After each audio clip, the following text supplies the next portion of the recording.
1.1 billion pesos na retirement benefits ang paghahatian umano ng ilang opisyal ng ABS-CBN ayon sa source ng Billionaire News Channel. Sino-sino kaya sila? Hindi pa rin natutuldukan ang hinaharap na mismanagement at financial issues ng ABS-CBN.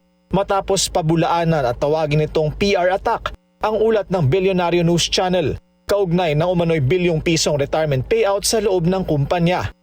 Ayon sa mapagkakatiwalaang source ng BNC, higit 1.1 billion pesos na natitirang retirement benefits ang nakafocus sa 15 individual na konektado sa pamunuan ng Kapamilya Network.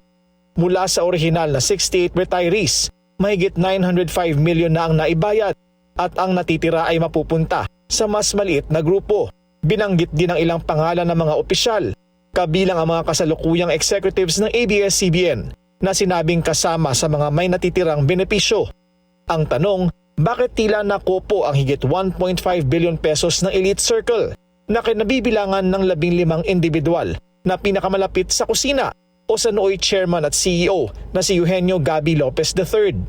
Sa listahang nakuha ng BNC mula sa isang court document, kasama sa tinaguriang Golden 15, sina film and movie director Olivia Lamasan na nagpakinang sa mga pelikula ng Star Cinema.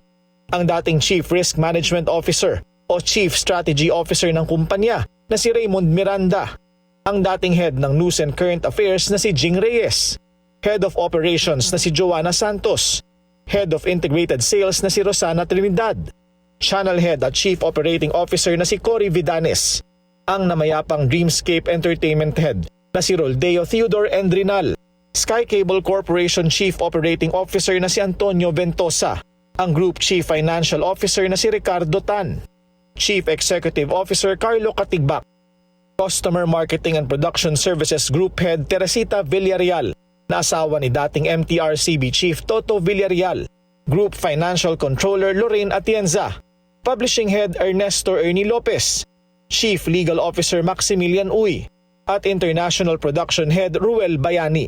Aminado si Gaby Lopez na nahirapan ng ABS-CBN mula nang mawala ang prangkisa nito at noong November 2025 nabuksan ang ideya na kailangan nito ng partner. Dagdag ni Gaby, noon daw ang main concern nila ay substantial debt, lalo sa mga loyal na empleyado na karamihan ay retirado o magre-retiro at hindi pa nababayaran ng buo. Kaya naisip nila na kung magsa-shutdown sila agad sa maliit na halagang natitira sa kanila in cash ay hindi nila mafulfill ang kanilang obligasyon. Kaya humiling siya sa pinsan na si Federico Piqui Lopez, ang presidente ng Lopez Inc., ng 2 bilyong piso para di umano sa mga empleyado ng ABS-CBN. Pero tinanggihan ito ni Piqui. Handa umano si Piqui na isara ang ABS-CBN kaysa magsayang ng pera ng pamilya. Sa huling pahayag ng ABS-CBN, sinabi nitong walang governance issue sa kumpanya at wala raw audit findings kaya walang dapat resolbahin.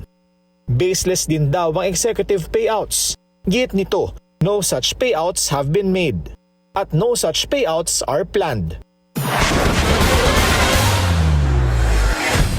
Nais lang ninawin ng Billionaire News Channel, sinusundan lang namin ang paper trail ng Away Kapamilya na isang publicly listed company.